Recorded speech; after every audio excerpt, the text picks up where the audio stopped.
ඔය කරගෙන යන්නේ දුම්හිඳ දිය ඇල්ල බලන්න. මේ දිය ඇල්ල පිහිටලා තියෙන්නේ ඌව පළාතේ බදුල්ල දිස්ත්‍රික්කයේ. බදුල්ල ඉඳන් එනවනම් බදුල්ල මහියංගන පාරේ කිලෝමීටර් 6ක දුරක් ඔයාට එන්න වෙනවා. එතන ඉඳන් තියෙන අඩිපාරක් දිගේ කිලෝමීටර් 1කමාරක් විතර දුරක් ගියාට පස්සේ තමයි මේ දිය ඇල්ල වෙත ළඟා වෙන්න පුළුවන්කම තියෙන්නේ.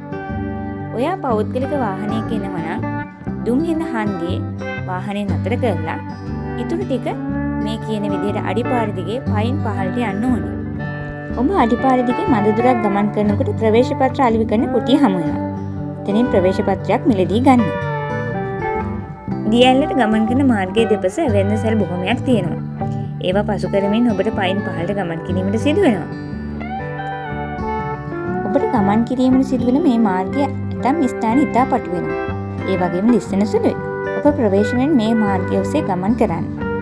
මේ ගමන් මාර්ගය ඉතාම දුෂ්කර ගමන් මාර්ගයක් නෙමෙයි. පහසුවෙන් ළඟා වෙන්න පුළුවන්. හැබැයි මම කියපු කරුණු ගැන පොඩ්ඩක් සැලකිලිමත් වෙන්න. තවත් පුංචි මතක් කිරීමක් ඔබට කරන්න. මේ ගමන යන අතරමඟදී ඔබට රිලවුන් හමු වෙනවා.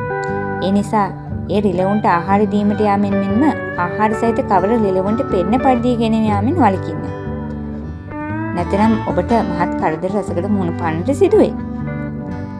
මේ ලස්සනට කඩා හැලෙන්නේ දුම්හිඳ දිය ඇල්ල.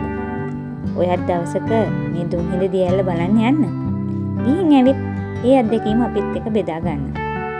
තවත් ඔයාලා යන්න කැමති තැන් තියෙනවනම් අපිට කමෙන්ට් කරන්න. අපි ඊළඟ වීඩියෝ ඔබ යන්න කැමති තැනක් ගැන වෙන්න පුළුවන්. එහෙනම් අපි නැවත හමු වෙමු. අපේ channel එක subscribe කරලා තියාගන්න.